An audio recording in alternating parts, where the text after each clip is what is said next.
नमस्कार, स्वागत है आपका राज्यसभा टीवी के इस खास कार्यक्रम में। मैं हूं रविंद्र सिंह शोरान। भारत के कृषि प्रधान देश होने के बावजूद खेतीबाड़ी यहां पर लंबे अरसे से कठिनाई के दौर से गुजर रही है। लेकिन 2014 में नरेंद्र मोदी के नेतृत्व में बनी एनडीए की सरकार आने के बाद किसान के हित और कल्याण के लिए कई तरह की योजनाएं शुरू की, जिनमें फसल बीमा योजना से लेकर मिट्टी की जांच की योजना और खेती को तकनीक से जोड़ने से लेकर परंपरागत खेती को विकास देने की योजना तक शामिल हैं। हम लोग आधे घंटे में ये जानने और समझने की कोशिश करेंगे कि इन योजनाओं का आम किसान के जीवन पर क्या असर पड़ा है और भारत की खेती इन योजनाओं के लागू होने के बाद कितनी बदल गई है।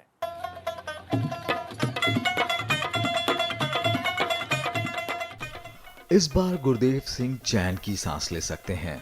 पैदावार अच्छी हुई। इसका श्रेय जितना मौसम को जाता है उतना ही नई सरकारी नीतियों को भी। एक औसत किसान के लिए उनकी 5 एकड़ की जोत पहले उसे 1 लाख रुपए देती थी। अब वही किसान उतनी ही जमीन से करीब 1.5 लाख रुपए कमाने की उम्मीद लगा रहा है। इसका कारण है बढ़िया पैदावार के साथ गेहूं के समर्थन मूल्य में बढ़ोतरी। कणक ਦੇ ਵਿੱਚ ਵੀ ਵਾਧਾ ਹੋ ਗਿਆ, ਕੋਈ ਮੌਸਮ ਕਰਕੇ ਵੀ ਹੋ ਗਿਆ, ਕੁਝ ਜਿਹੜਾ ਉਹਨਾਂ ਨੇ 1735 रुपए का रेट दे दिया, ये भी बढ़िया अच्छी है। देश भर में इस बार गेहूं का उत्पादन पिछले वर्षों के मुकाबले काफ़ी अच्छा हुआ है और साथ ही साथ सरकार की तरफ से बढ़ाए गए न्यूनतम समर्थन मूल्य की वजह से किसान के पास खुश होने का दोहरा कारण है। किसानों का मानना है कि अगर सरकारें इसी तरीके से अपनी नीतियों के केंद्र में किसान को रखेंगी तो आने वाले वक्त में किसानी भी फायदे का सौदा साबित हो सकता है। केंद्र ने इस बार गेहूं के मूल्य पिछले साल के 1625 रुपए प्रति क्विंटल से बढ़ाकर 1735 रुपए कर दिए। यानी किसान को हर क्विंटल गेहूं पर 110 रुपए ज्यादा का फायदा। लाजमी है, इससे किसान का आर्थिक स्तर सुधरेगा और खेती में हो रहे घाटे से भी राहत मिलेगी। 110 रुपये पर नालों ऐतकी 110 रुपये ज़्यादा मिले ने। पिछली यार 1625 रुपये रेट सी, ऐतकी 1735 रुपये रेट है। कुल मिला के खर्च एवरेज बनती है जी आके किले पिछे, यानी 4 रुपये किला फायदा इहदा होया है। 4000 रुपये किला इहदा सानू औसत वधी है। सरकार ने साल 2018 के लिए सिर्फ गेहूं ही नहीं बल्कि दूसरी फसलों के न्यूनतम समर्थन मूल्य में भी बढ़ोतरी की। ज्वार का दाम 1625 रुपए से बढ़ाकर 1700 रुपए प्रति क्विंटल, बाजरे का 1330 रुपए से बढ़ाकर 1425 रुपए, जौ का 1325 रुपए से बढ़ाकर 1410 रुपए और सोयाबीन का 2775 रुपए से बढ़ाकर 3050 रुपए प्रति क्विंटल। कुल मिलाकर कहा जाए तो इस साल प्रमुख फसलों के न्यूनतम समर्थन मूल्य में करीब 4% से लेकर 11% तक की बढ़ोतरी की गई है। इस कदम को सन 2022 तक किसान की आमदनी दुगनी करने की दिशा में काफी अहम माना जा रहा है। सेंट्रल गवर्नमेंट ने जो उसकी आमदन दुगनी करने के लिए 2022 का लक्ष्य रखा है, उसमें एक बड़ा अच्छा कदम है जो सरकार ने कहा है कि जो लागत है उसकी 1.5 गुना एमएसपी देंगे। तो इस समय आप समझते हो भी किसान की तो अच्छी नहीं है दिशा, उसको मदद की ज़रूरत है। क्योंकि जो पंजाब में हम देखें तो सुसाइड बहुत बढ़ रहा है, वो बढ़ रहा है। किसान का कोई अच्छा मोल मिल जाए तो उसकी जो लोन ली है उसका अच्छा मिल जाएगा उसको, तो उसकी हालत कुछ सुधर जाएगी। इससे और भी बढ़ेगा, जो एमएसपी डबल हो 1.5 गुना हो जाएगी तो उसका प्रॉफिट बढ़ेगा। 2014 से सत्ता में आई मोदी सरकार लगातार किसानों की दशा सुधारने की दिशा में लगी हुई है। इसके लिए किसान केंद्रित योजनाएं तो हैं ही, साथ ही इन योजनाओं से बेहतर परिणाम पाने के लिए सूचना तकनीक का भी इस्तेमाल किया जा रहा है। जैसे अपनी फसल का सबसे अच्छा दाम पाने के लिए किसान ई-नाम का इस्तेमाल करते हैं। ये एक ऐसी तकनीक है जिसके तहत किसान घर बैठे तमाम मंडियों के भाव जान सकते हैं। देश में 86% से ज्यादा छोटे या सीमांत किसान हैं, जिन्हें अपनी फसल मंडियों तक ले जाना भी महंगा पड़ता है।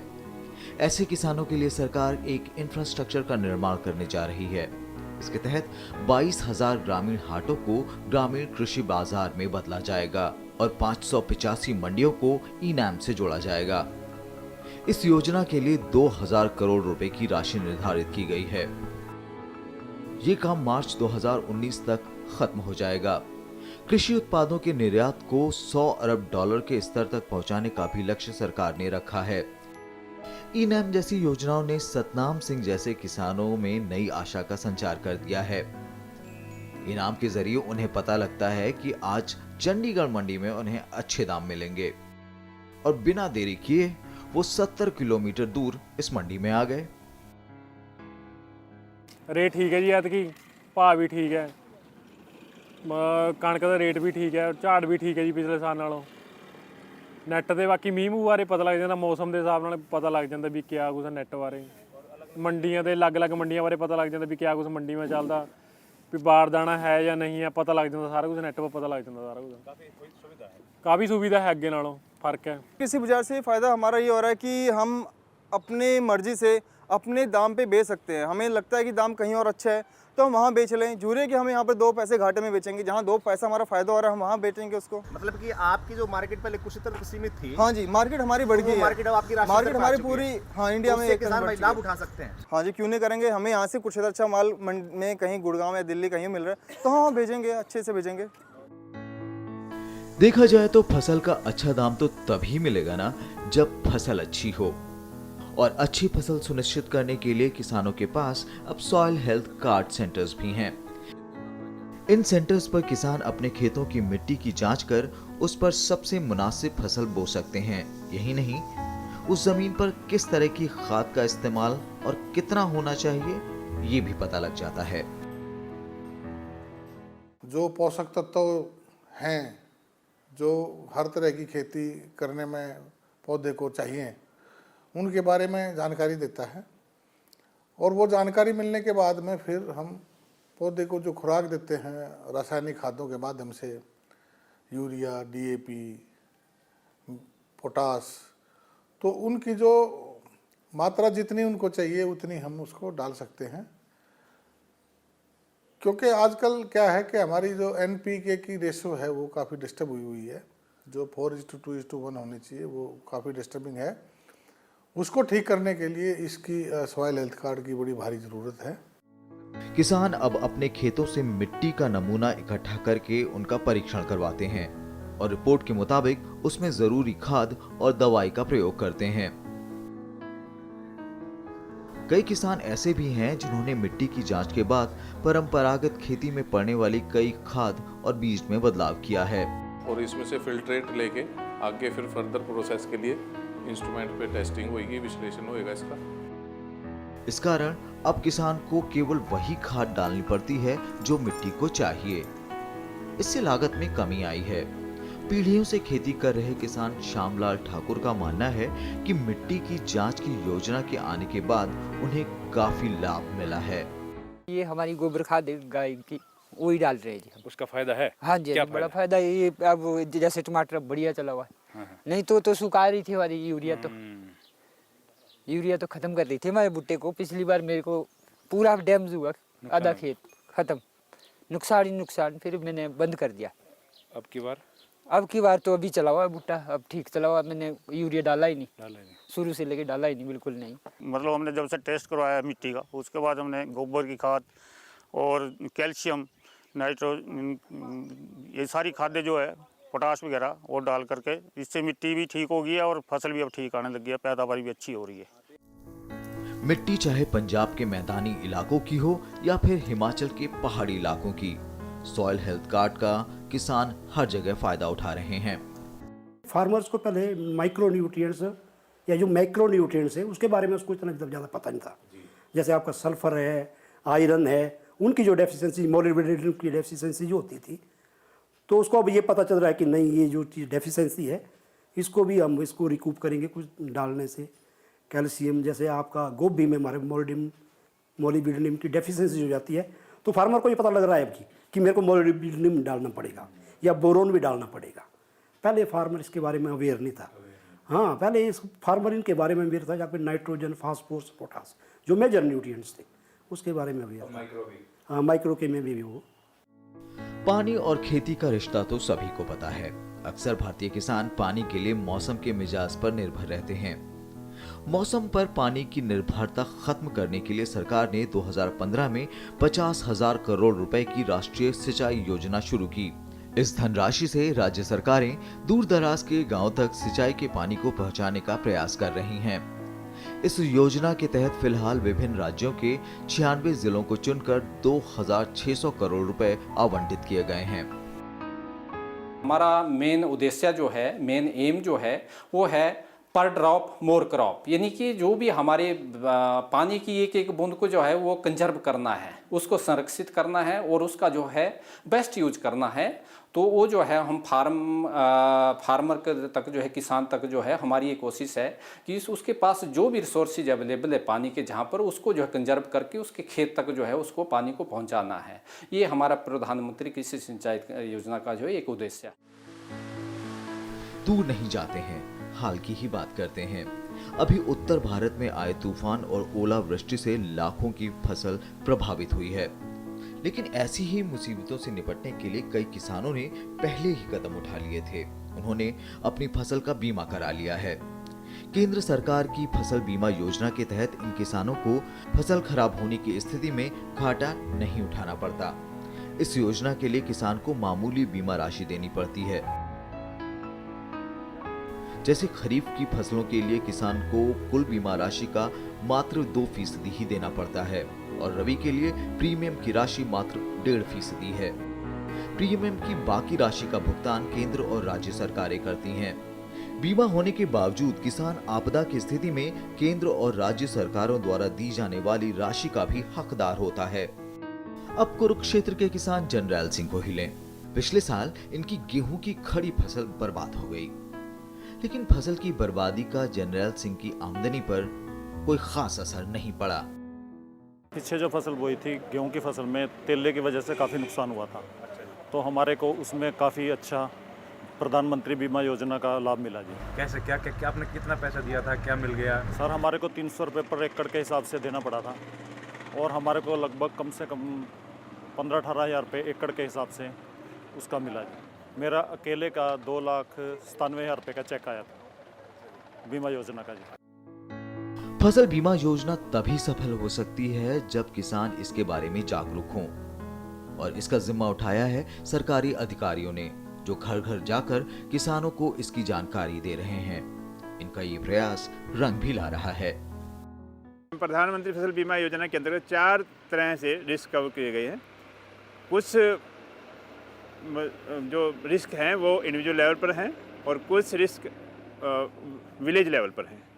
जो विलेज लेवल पर तो अगर किसी बीमारी के कारण, सूखा के कारण या तूफान के कारण या और किसी अन्य आपदा के कारण अगर फसल में नुकसान होता है तो पूरे गांव का सैंपल लिया जाता है, औसत पैदावार का आंकड़ा लिया जाता है और उस औसत पैदावार के आंकड़े के अनुसार ही उस गांव का क्लेम डिसाइड होता है।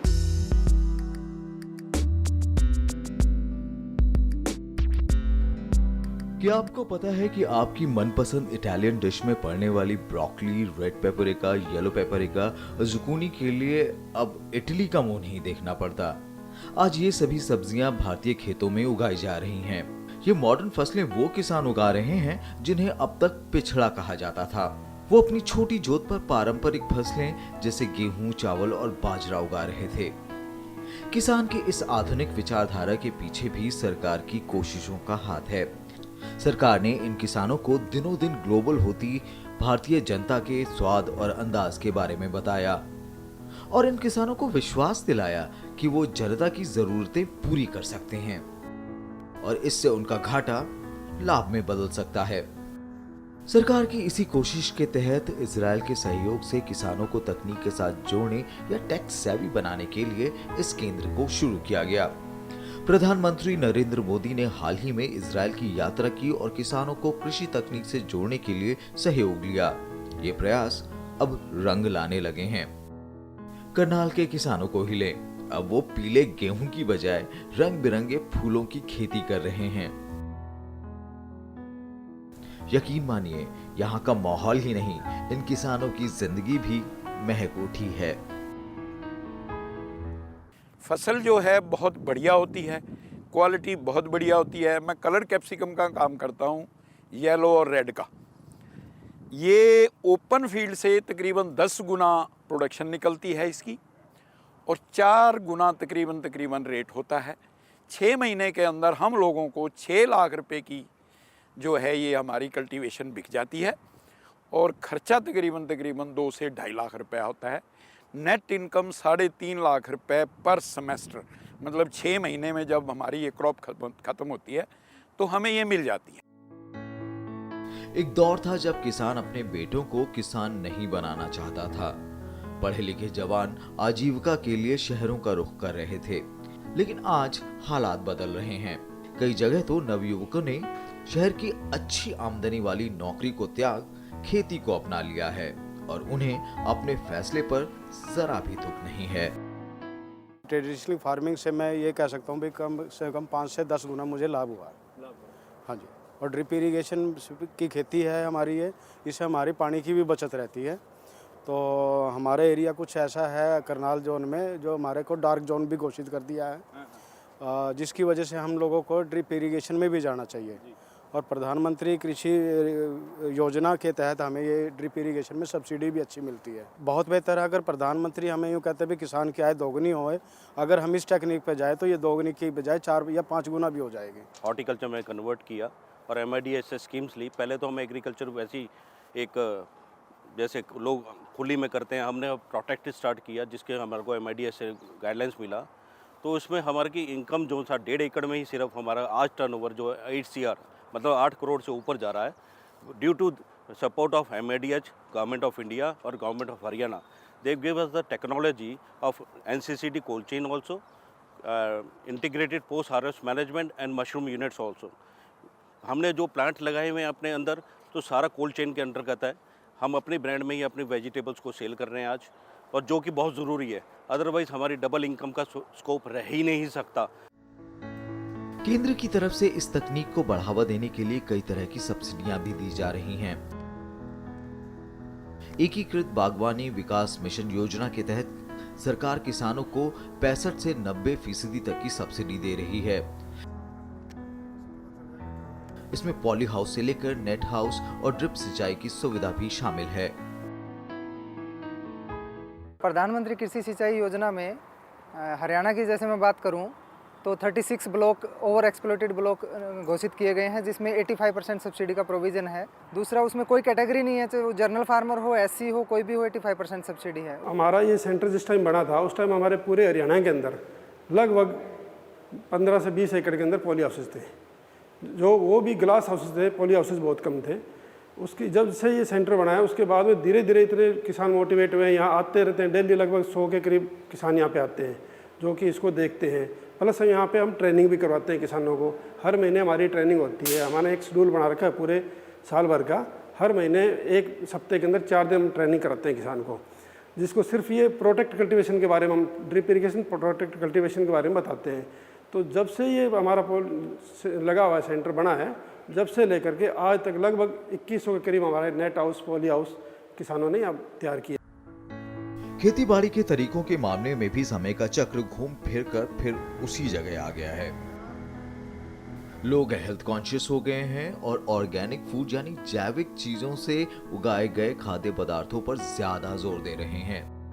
सरकार भी ऐसी खाद्य पदार्थों और उनकी खेती के लिए किसानों को प्रोत्साहित कर रही है।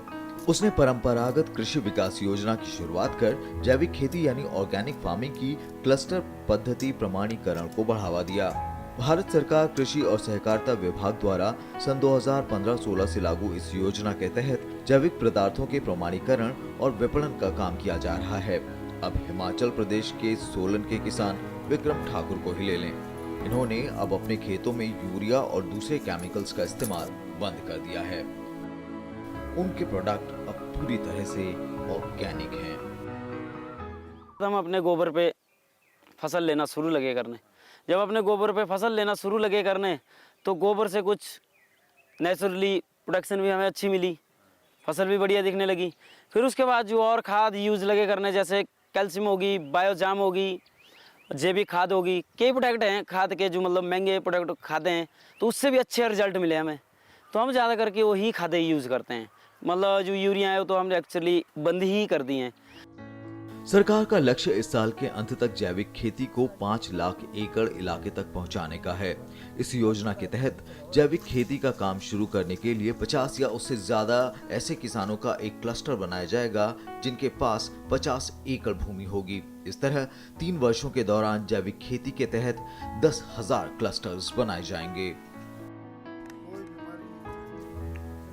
जीरो बजट जैविक खेती पर कई पुस्तकें लिख चुके हिमाचल प्रदेश में राज्यपाल की पहल पर जीरो बजट खेती शुरू की गई, 4 केजी अभी इतने खेत से हमने तोड़ी, जिसे केंद्र के साथ मिलकर पूरे देश में फैलाने की कोशिश की जा रही है।